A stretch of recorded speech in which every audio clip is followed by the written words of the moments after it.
Go. Episode 33. I nearly said 2 then. And we have a guest. Another guest. Again.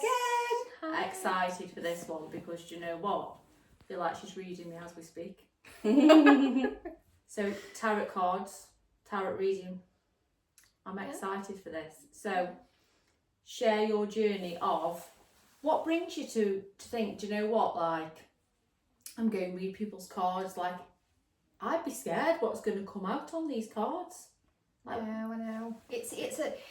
I think what's drew me to it is because it kind of runs in my family. Oh, does it? So, I come from a family of, like, people who, like, read palms and stuff like that. So, all my life, I've kind of been, like, attracted to that kind of stuff. Yeah. But also, people in general interest me. Do you know what I mean? Like, I want to know what's going on with people. Oh, nice. Nice. Yeah. I mean, I'm dead nosy. I'd love it. Yeah. I'd be like, oh, I know. I'd just say, stop someone in the middle of Newcastle, excuse me, I need to know everything about you. Yeah. But you sense certain things off certain people, like, do you know, like, are you drawn to certain people? I am, yeah. I am drawn to certain people. I would say sometimes it's hard for me to be in a room full of people because I feel people's energy. So if someone's energy is bad, I instantly know that it's bad. If it's good, like they're like a light to me. So, and it depends on star signs as well, I would say. So can you talk about star signs? Because, like, I've always been read my little star sign, but I think that's for 30 million people as well, that one paragraph. Do you know what I mean, when you read it? So is there a lot more to star signs than I believe, and perhaps Zara believes? It goes so deep, honestly. Like, I have spent the last 3 to 4 years studying astrology. So your star sign is your identity, how you identify. And then you've got your moon sign, which is how you deal with your emotions and the relationship to your mother. And then you've got your rising sign, which is how you look to the outside world and your physical appearance. So there's an awful lot you can tell from those 3 signs, honestly. And it's all legit, so it's like proper, like do you know what I mean? Or like, it's weird, isn't it? Because I know nothing about it. So is it like, so you can just read? Is it all? Do you know what I mean? Yeah. Is it like true? Like, do you know what I mean? Like, some people be like, "What on earth is she on about?" No, Like, it's a lot more. I know everybody has different opinions, right? Yeah. Because not everybody looks at star signs and they think, no, that's not true. But I can't tell you how accurate it is, and it's just by literally the time you were born, the exact time you were born, and what location you were born in. Your whole birth chart can tell you so much. Like mine, for example, I've got like stuff in there that says as I get older, I will either be interested in the occult or psychology, and those are the 2 things that I do.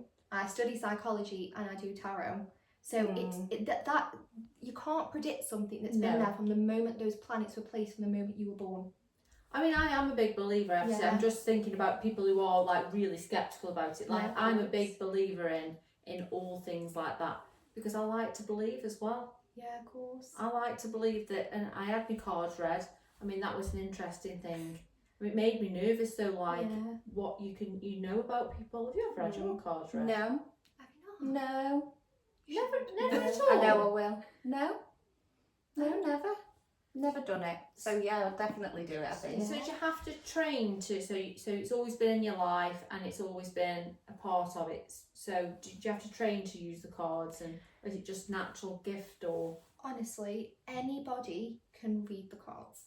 Anybody can learn tarot, but then you have to have the gift of your intuition. Like, everybody's got intuition and anybody can learn the cards, but that one card can have 72 different meanings. What does that mean to that specific person you're reading for? And that's where it gets tricky. So I think it depends on how strong your intuition is to pick it up. And we talk a lot about your intuition. And the more I've been on my own and healed and stuff, I know it's perhaps different, but just using my intuition in day-to-day life, I've had to learn how to trust it. Yeah. And like, so for you is like, so do you read that from other people, like using your intuition? My intuition solely, yeah. You read everything? Absolutely. So I'll read, like, I can predict like fertility, like pregnancies, jobs, money, love. Love is a big thing. Love is a massive. Most people that come for tarot card readings want to know about love. Absolutely. You know? Everybody wants to know when Prince Charming's about to rock up and take us to the Maldives.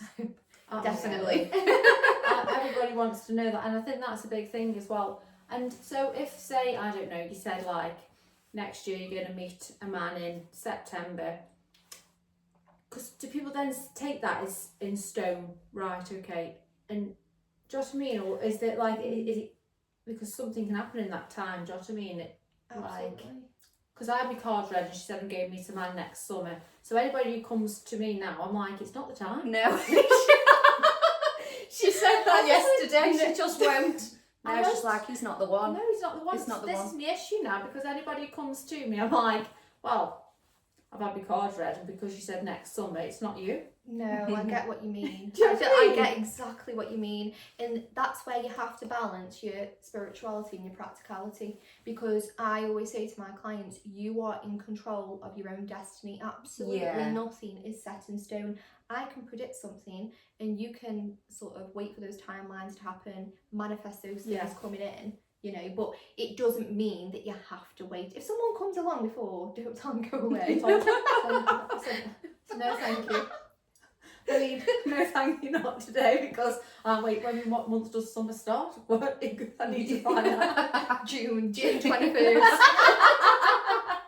I expect him to be there, waiting when I wake up.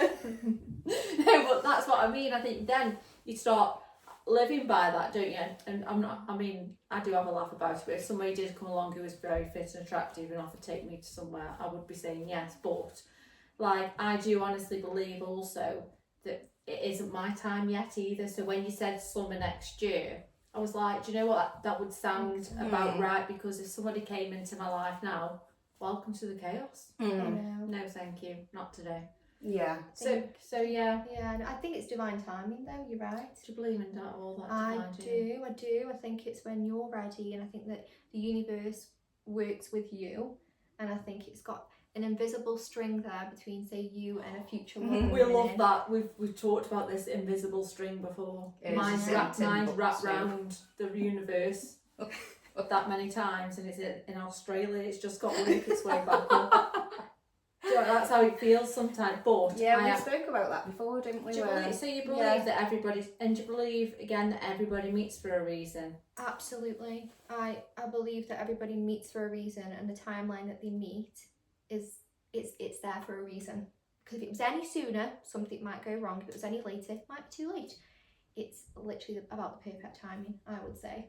Definitely. It does excite me a bit when I talk about this, because I do think like life is such a journey, isn't it? And people do come into your life, and I've had a lot of like dating, a lot of lovely men who've come into my life, and it hasn't worked out, and you think, you know, you just have to see it as lessons, and like it wasn't our time, it wasn't meant to be. No, I completely agree, and I think that this is where I love the concept of dark feminine energy. I do know a bit about. Can you talk about dark feminine energy? Yeah, absolutely. All day long. I think dark feminine energy is something that we all as women collectively should start looking at and working on a bit closer. And when you hear dark feminine energy, you might think, oh, like be cold, be mean, push people away, and just, you know, be powerful in that sense. But it isn't that. It's about learning from your experiences and any pain that you've gone through, working through that, and also learning how to say no. No, I'm not doing that, and putting your boundaries up, but yet still balancing your feminine energy, which is warm and inviting. And it's so hard to balance the two out, because we've all experienced heartache at some point, I'm assuming. So normally that kind of like experience might shut you off from love, or to feel it, or to completely let it in. But a dark feminine energy is like, I know my worth, I know I'm beautiful, I know that I've got an amazing personality, I've got a lot to give and gain, but I am not going to go cold and shut myself off. What I'm going to do is not turn a red flag pink. Which a lot of us do. Absolutely. Yeah, we change the shade. We're like, what shade of red? Is it too dark? I'm going to see how dark it can get. Literally. do, don't we? Because we do Yeah. want to see, and that's the thing, is seeing the best in people, I think, and it's so hard when you see that red flag and you just think, not today, we'll just change it to a lighter shade, but then they keep bringing it back to it's red. It's red as these nails. So dark feminine energy is all about owning who you are, I suppose. Yeah. And even like, because I think I've got a mixture, I can be this dark feminine energy, I own who I am, Yeah. but I struggle to stay with it. Yeah. I keep reverting back to, I suppose, a younger, vulnerable version of myself that doesn't know that she's powerful. Yeah. So I've got like 4,000 to 5,000 versions of myself when I wake up. Typical Pisces. Yeah. Because I wake up as one version of myself and I have to reset into, I call her podcast Sarah, this is the version of myself that I love, who embodies everything in my life. If something doesn't work out, that's okay, because I know it'll come to me. I know that what I bring to the table, I know I'm everything and more. But it's hard to stick to it, and I suppose there's a lot of women who have a lot of stuff who they know that woman's inside of them. Yeah. It's how to embody it and how to bring her out. Absolutely. And that's the hardest part for me, is healing, and you become a mum and you're in a relationship, you lose yourself. But I know there's so many people with that fire inside of them, wanting to be seen, but scared to be seen as well. Like, because I was brought up to be seen as, that's a woman, you're seen as too much. Absolutely. Do you know what I mean? And you know, and then I start having them thoughts, well, how dare you be here? Do you know what I mean? And that's I have to do a lot of work around. So I have a lot of dark feminine energy, I think. I know who I am, but also I have the other 44,000 versions of myself that revert me back. Is that because she's a Pisces then? Definitely. I'm good on I like the... Because you know Now you've just come here saying, we're the feral Libras and Wow. Pisces, so... Barbie was a Pisces and she had 45 different careers. So that says something. I'm absolutely here for that. Do you know what I mean? But it's not just your star sign has a lot to do with it, but it is, something called conditions of worth. And conditions of worth is what we like, whatever we've been like expected to have when we were younger. Like, why? So if somebody offers you love, why did they offer you love when you were younger? Is there something that you had to do, or is there some certain thing that you had to be for that person? Like, mine is acts of service. When I was a young girl, and God bless me mom, I love her to bits, she's passed away now, but when she was here, if I'd do the washing for her, do breakfast, do all the chores or whatever she needed doing, that's when she would give out her affection to me. So growing up, that version of myself of over giving to people because I want them to stay in my life and give me affection is something that I need to work on. So what would your conditions of worth be? I like that, and sorry to hear that your mum passed away. It's a huge thing that can happen. And it's so true, and I like to talk a lot about the inner child. I do a lot of work around, so I've got my psychology degree, and it absolutely changed me, not only personally but academically, but mainly personally on a whole different level. And when you did my reading, you said like about blocked, what was it? Yeah, you had a blocked chakra, your heart chakra. Yeah. And that is because it's hard to open your heart back up. That's one of the hardest parts of my journey is allowing somebody back in, because that's hard for me. And like growing up, I've never had a positive, strong male role model, so I struggle to let men in and to see the vulnerable side of me. But I'm also open to the fact is that I'm working on that, and when the time's right, it will happen. And I know it's not yet, because I can still see I'm triggered in dating. I feel vulnerable in dating. I don't feel like podcast Sarah. Sometimes when I'm dating, I can revert back to being quite vulnerable. And I think it is true in saying that the way you were brought up and the people that are around you, you find yourself portraying that in your relationships. Absolutely. It's huge, isn't it? It's massive. It goes like, I think as humans though, we never stop growing or evolving or changing, do we? We're constantly on this cycle of like self-growth and awareness all the time, but it's just about sort of being more self-aware and taking control of like your emotions a little bit more. reins, of that's it. yourself, and I think it's huge, and I don't think people talk enough about everything that happens to you growing up and defines ultimately who you become. Until you become aware of why you're making the decisions you are, why you're choosing the same men. It's the same man with a different face. There's so much truth in there, and that's why I chose when I left my relationship, is to actively stay on my own, because I needed to understand who I was, what I was, and ultimately choose to heal, to allow higher people into my life. And I think that's something I've noticed when I first started dating. Good grief, red flag. It's central. pal. Red flag, and I loved that then. I had no boundaries. It was just chaos. But as I've healed, and actually, I don't give people my energy. No. Who don't deserve my energy. Absolutely. You've got to work for that. I completely Yeah, agree. No, they've got to, yeah. Do you know what I mean? Yeah. This guy says to listen to this. I'll tell you a story about dating. Talking to him on the Bumble, and we had a brief conversation, and Joy said, fancy coming round tonight for a takeaway and a bottle of wine and a film? I said, excuse me, no. I said, if like, for one, you could be a murderer. I said, and number two, I'm a woman of high value. Yeah. Book a table somewhere and I'll see you there. Yeah. Well, that's taken nearly 2 years for me to get to that point. I'm now a woman with boundaries. I'm on my way. Normally it would be, yeah, okay, what else your number? Do you know what I mean though? And I think there's so much truth in.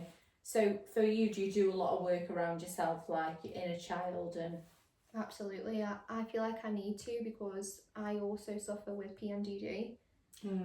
oh, is that the Horrendous, like, you know, your standard G1 that you get PMS. Yeah. This is 10 times worse. So it starts 10 days before your cycle's due, and it just takes me to a place where I just feel like I've constantly got a dark cloud over me. Like I have dark thoughts. My anger is through the roof. Like, it's not normal to be that angry, and to be that upset. And I feel like everybody in my life hates me when they don't. So Vicky Pattinson, the girl off Geordie Shore, Yeah. is that what she was in, is a big advocate for it. Yeah. But we talk about it a lot because I am horrendous. Really? I'm in the fridge. Yeah. I can't cope with life. Yeah. I can't speak to people. My life is over. Yeah, absolutely. So how do you manage that? This is the thing. What I'm trying. I don't think mine's like that extreme, but I do absolutely struggle. And then there's a lot of people that I speak to who struggle. So how do you work? Do you just ride it out? I have to, because the only solution that people have is contraception, which I refuse to go on because it absolutely ruined my skin for about 2 years. So I have to ride it out, yeah. I have to just kind of like, I meditate where I can. Although I will say PMDD is such a strong emotion that I don't think any amount of meditation will completely heal that. Yeah. I have 14 good days and 14 just a strong decline. And honestly, I've had to really, I spoke about it Friday actually, Yeah. the podcast is, I have to be really kind to myself around that time. I have to really nurture myself in a whole different way, but nothing, it's just hard, isn't it? It is hard. I feel like during my time as well, like psychologically, I just feel like I'm just not coping. So what I'll do is, instead of being kind to myself during that time, I'll think, and this sounds really crazy, but I'll think, I kind of deserve to feel like this because I still haven't forgiven myself for certain things that I need to heal from my past. Isn't it weird? Yeah. And your mind's so powerful. Your thoughts are so powerful. It's like we do the Authentic Girls Club. Charlotte came on, and we do a lot of, she's doing their program, don't we? And she talks a lot about your thoughts, and like we have about how many thoughts a day, and I batter myself sometimes with my thoughts, Yeah. especially if I'm due on. So what I've tried to do now is like, it comes, the thought, no thank you. But it's damn hard to rewire my brain that's like a wool all spiralling everywhere.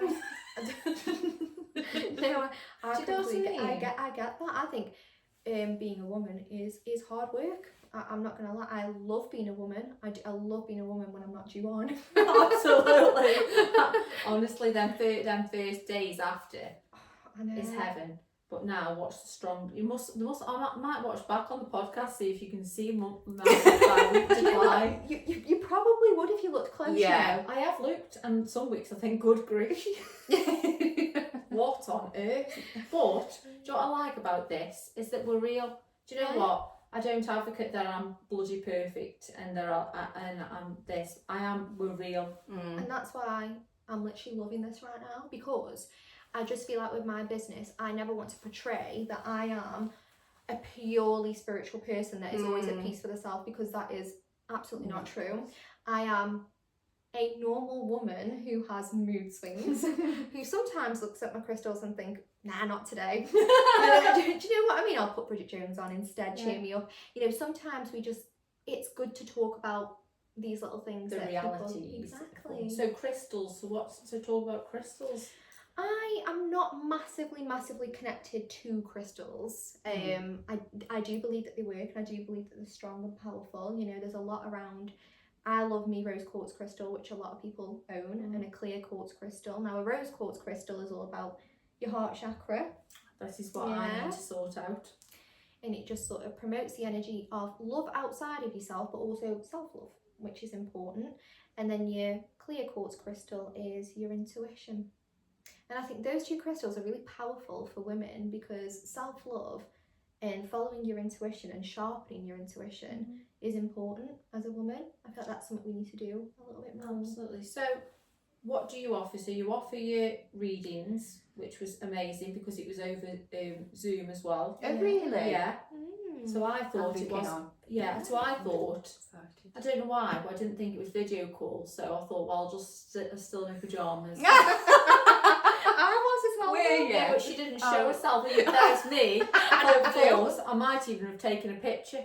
Honestly, I just saw her hands. They were nicely painted. They were, and then, absolutely. And then I had me fluffy bunny dressing gown on, and I was like, absolutely not going on camera. Yeah, so you do tarot cards. Honestly, Zara, I think you'll have a good energy. I'm a closed book, I think. Yeah, it was hard though. I am a hard woman to crack. Your energy was slightly closed. It was. And what would you say that is because that's the way I'm feeling? Yeah, I would say that, definitely. As soon as I was like, and your energy's amazing though, like you literally lift me up when I feel, like I came in feeling a bit tired today because I'm due on. Shock. I should have bought the snacks. I should have said. Bridget Jones as well. I know, put the telly on. Got the big pants. But being around you has lifted me up. So it's not your energy. Yeah. It's just, I don't know why. There's some truth, because I do think like I am this, but I'm absolutely petrified of like, I suppose, opening myself up in a vulnerable way in relationships, and because when you've had your heart broken and a lot's happened, it is, and a lot of people will relate, it's so hard to let people in. Because this is me, but there's still so much, like when you get close to somebody, you know, you're so vulnerable, and I struggle to be vulnerable. I can be powerful, and be in my dark feminine energy. Don't ask me to be vulnerable though, because I'll be vomiting. I can see that in you. That describes you so perfectly, because, and that's something that you need to work on with your feminine energy. Your feminine energy is all about being vulnerable, letting people in. That's the scariest part, that is.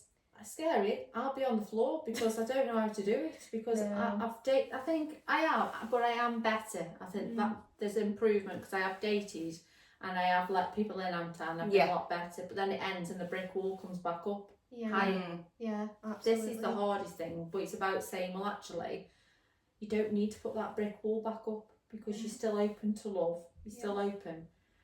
But I'm an open book to everybody else, but it's just with dating and men, I think. But that's a me thing. I don't really blame you for being feeling that way or being that way though, because I feel like there's so many horror stories that you hear about dating, and then say you let someone in, like there's always in this day and age, because social media is such a massive thing as well. How can you portray someone's like energy and who they are The reality. Yeah, I feel like everyone like in this day and age tends to wear a mask rather than actually just be themselves. So we talk about being your authentic self is about, I try now and be authentic to myself, and life feels so much more calm when I am. So much more relaxed when I just choose myself and choose what's right for me. I think that's a really big thing, because I think social media can make you feel that you've got to be something else. It does, yeah. And it does, doesn't it? So I'm quite happy to put my glamorous picture on that I did yesterday, but I'm also happy to go on makeup free as well, because I'm not glamorous all the time. Neither am I. 99.9% of the time I'm in my fluffy pyjamas. Same, and most of my clients will vouch for that because I never go on camera. Oh, have you got your fluffy? When I have mine, I'll be like, have you got your fluffy pyjamas on? I hope so. So you said that. So Zara's met Sam, the new green flag guy. So you said you can tell compatibilities between the star signs. Oh yeah. So you're a Libra. Yeah. October Libra. And he's a Leo. Did you say? Yeah. What month is he born in? August. Perfect. Yeah. Perfect. I think this is it. So I next week I will have my wedding hat on. Absolutely. So you can tell the compatibilities then. Yeah, you can. I mean, if you can do enough digging into your own star signs and stuff and have a look at what's compatible. But Leo and Libra, perfect match. Perfect match. So next summer when this guy comes along, what star sign does he need to be as well? What does he need to be? With you being a Pisces, either another water sign, not a Pisces, so he can't be a Pisces man. If he's a Pisces man, run. Oh, really? Absolutely Like not. the road runner. Yeah. Just go. Just go. Cancerian, Scorpio, possible air sign as well. Okay. I'll keep that in mind next Keep that in summer. mind. Absolutely. Can you believe? Wait till she. Right, what sort of star sign are you? I know she'll be like, We can't be doing I'll it. be on speed dial. So this is what it is. This is what he is. Is he okay? Is he okay? What we need? Can you do reading as well at the same time? So you offer readings. I do. What else Yeah. do you offer? Anything else? I used to do birth chart readings as well, which also predicts your future. I've predicted so much of mine and other people's as well. I think I want mine done. Your birth chart is scientifically kind of backed up as well, along with energies. Yeah. So I know it's classed as a pseudoscience though, because a lot of people don't believe that it's up there, it's real, but it is. I always say, why do the royal family use astrology then for their big events? People, yes, they do. Every coronation that's happened has happened under eclipse season, which is, have you heard of eclipse season before? No, come on. It's when like yours is up next, actually, next year. So what do we have to do in that? Just lie down So- and open the bed. Well, you know what I do say lay low. I do say lay low. It's just one of those where over the next 18 months you're gonna feel the heavy effects. I don't want no more of that business. No, but it's fated as well. So you end up people end up either moving, meeting the loves of their lives. It's a big thing. So it kind of matches up with the timeline of what we spoke about. So, yeah, it does Okay. actually, yeah. Yeah, you either have like a new moon in like a star sign, or you have like a super full moon in a star sign. It's like, have you heard of a solar eclipse and a lunar eclipse before? I've heard them, but I don't know what they're about. Yeah, so your solar eclipse is your new moon energy. So the new moon, for example, could be in Pisces. And around that time, they're asking you to manifest your desires and all that kind of Yeah, I've stuff. seen all that. And then say there's a lunar eclipse, which is a full moon, like a super full moon on steroids. Say that's in Taurus, for example. That will just indicate you sort of laying low and working on yourself and releasing things that no longer serve you. Because I always say, when we have a new moon, remember to manifest, bring in everything that you want, whether it's success, love, self-love, and then when it's a full moon, release. Never call something in on a full moon. So what am I having? So so it's really, really complicated, but the South Node and the North Node are moving into Pisces and Virgo, which means that every eclipse season we're going to have now over the next 18 months will directly affect you because you are a Pisces. Ah, okay. Nice. Good. When's my time? You've just had ours. We've had it in Aries and Libra over the last 18 months, and it's fated events, so you end up meeting someone new or... Yeah. See? So it does... Oh my goodness. So if we really want, I think I might start becoming an astrologer. She'll be getting the sun. Because I think it feels like, I would love to know more about it. So if there's like people like me who love anything like that, where would we go? Do you offer like lessons? I do, yeah. I offer to teach astrology, to read it for you as well. Usually the 4 o'clock club, we come together and we have like an event. We should. In that, oh, absolutely. Your birth chart is a perfect tool for any woman to step in her power. I really do believe that. And we are here. This is what the 4 o'clock club's about, is stepping into your power. And it's so strange you've said that, and I believe everything happens for a reason. And Nick, the life coach, who's also on speed dial for me, I'm struggling to step in my power. And I've said them words today, and then you've just said that. And I've been listening to a podcast because I'm struggling to step into to this. Yeah. My body just wants me to no, you're not here. I want to step in. I don't know how to step into it, but it's strange you've said them words when today I've been listening to a podcast about stepping into your power. Yeah. Because I find that's the hardest part of now is stepping into I am here. Absolutely. That's hard though, isn't it? It is. And that's why I think like we come on here and talk about the nitty gritty is actually now the next step is how the hell do you step in and stay in? Oh, that's a tough one. I think that comes with age and experience, and I think that really it never really I said this earlier, didn't I? You don't stop changing and evolving and growing. So as humans, I feel like we'll step into something and naturally just step back out because that's what we do. But as long as we keep moving forward. Yeah. Nick says that. Why you aren't always going to be here, Sarah. You're going to always like come back to what I don't want to do is come back and not keep moving forward. I think that's the thing. But I think that would be a really nice event, is like to bring the 4 o'clock club with you and like together. Absolutely. But you've also another event. You do events, don't you? I've just started doing events, yeah. So I've just done one recently, which was all about dark feminine energy. And we did 2 sets of spells. One was for self-love and one was for protection. And I thought those 2 were perfect themes for women. I feel like that we all need to embrace that a little bit more. We all sat together and loads of beautiful, like-minded women came together, and it was so nice to see. And we all had a glass of wine, we had some like spell herb stuff, and we're all making them, and then I gave everybody a mini reading as well. But I'm planning on doing something next year for International Women's Day as well. So what day is that on? What's that? It's at the beginning of March, that is. That was early because we did a podcast Oh, when you it was. did, you? We were really doors then, weren't we? Yeah. So we yeah, did it will be March. So I think, you know what, like, you're quite powerful in what you do. I think you've got a really fantastic vibe about you as well. A really amazing. Calm. Yeah. Really calm, like, actually, I think I need you on speed dial now. Nick, the life coach, on speed dial. Block a number.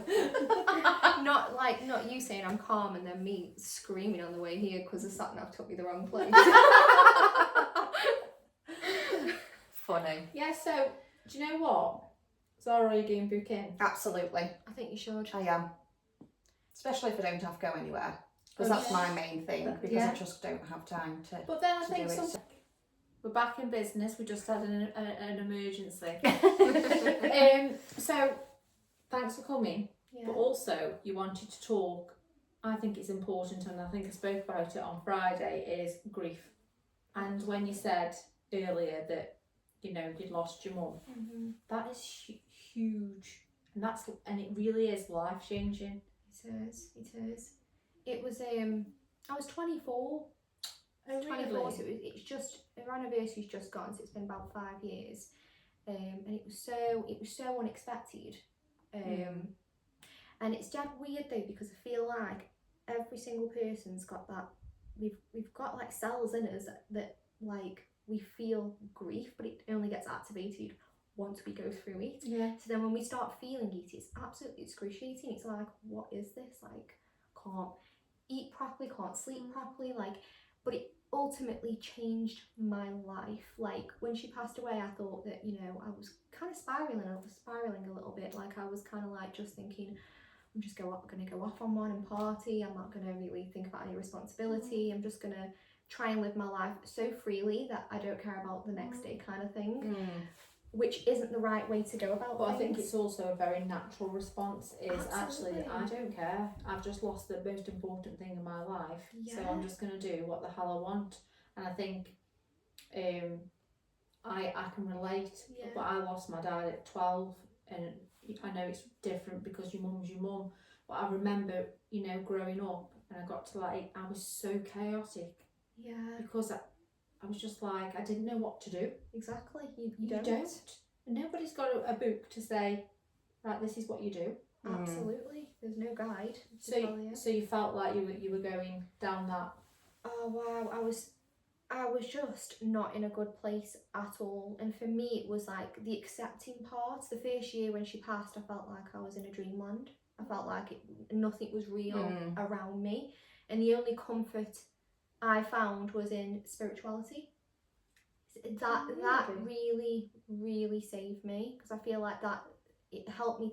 It just made me feel like I was closer to her, because I felt she sent me a really strong sign a couple of days after she passed. Oh really? Yeah, because I was sitting on my own in the living room and I was crying my eyes out. Maybe this was like 2 weeks after she passed, and I literally said, "Mum, if you're here, please give me a sign just to let me know that you're okay." And the lifeline alarm went off. And that was the last thing that she pressed, and it was a really rigid button, so you have to really press down. Really? It just went off on its own. And I was like, whoa. And to other people that might be like, oh, it's a coincidence, but to me, Comfort. Yeah. And you know what, why not take it? And I think I remember my dad when he passed away. I remember the day it happened, and my mum said, "Do you want me to sleep with you?" And I said, "No, I'll sleep on my own, right?" And I'm lying in bed and I was facing the window. I remember it. And something touched me on my shoulder, and I thought, oh, my mum must have come in. Yeah. And I turned round and there was nobody there. And to this day, whether it was true or not, it's always given me such comfort to know actually he's okay. He's around me. And I'm a big believer in they're gone, but they're here in other ways, energy. They are. Absolutely. Yeah, They're not here in the physical form. Yeah. But I think I've always had to believe that, and I suppose for you, Yeah. it's finding comfort in. That is incredible. Absolutely. I mean, I have gone against a lot of people and their values and ways. I was brought up in a very religious household. And I was taught a certain way. So, you know, I never found comfort in religion as such, but I just did in spirituality. And yeah, it was just, I just feel like sometimes I have moments now where I think, if my mum was here, like, what would she say with how far I've come? And there's like moments where I think, when I got married, because I got married like 2 years ago, I didn't have a big wedding because I was sad, because I wanted her there, you know? So it's hard, grieving is hard, but it's like, you kind of don't think you ever accept really what happened, you never fully get over it, but you learn to live with the hard emotions. I always say that. I think it's like learning a different way of life. You don't ever get over it. I think you learn to navigate a different way.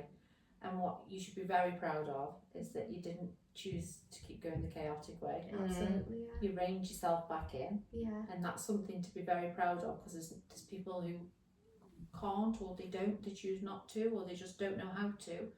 And that's the same for me. As I spiraled, I was so chaotic, and it got to a point where I had to make that decision. Right, Sarah, you can either go down that route of like chaos and just be that, or you can use your trauma Mm-hmm. and, you know, and the death and use it as a catalyst to help people. Absolutely. And for me, I put myself into counselling. I Yeah. went to, you know, I was 28, I think, when I first went to counselling after my dad died, and I remember being that 12-year-old little girl sitting there Yeah. as a 28-year-old, and she come out and she grieved. And I think for me that's why it's dead important to use the 4 o'clock club, is we can choose different, We can. and you should be proud that you chose different, and and should be very proud of what a wonderful woman you are. Thank you. You've got a lot about you. Yeah. A real calmness, like Yeah. I just need, I just want to wrap you up and have you in my pocket. But yeah, so grief and death changes. Death of a loved one, especially your mum, you know, and I always think about people who've lost children. It must just absolutely just spin you up and just drop you down in a whole different way. Oh, it absolutely did. I mean, like, the one thing that I found difficult to deal with is my mum had bipolar disorder, split personality disorder as well. So she, you know, growing up, it wasn't easy. It was not easy at all. And we clashed a lot because we were so similar. Yeah. I was feisty and so was she. Yeah. But at that age, when she passed away, when I was around that age of 24, I didn't know who I was. I didn't know, you know, where I was going, what I was doing. My emotions were everywhere. I was in, you know, I was in toxic situations around me. And the last time I actually spoke to my mum, we argued, and that was the last time I heard a voice.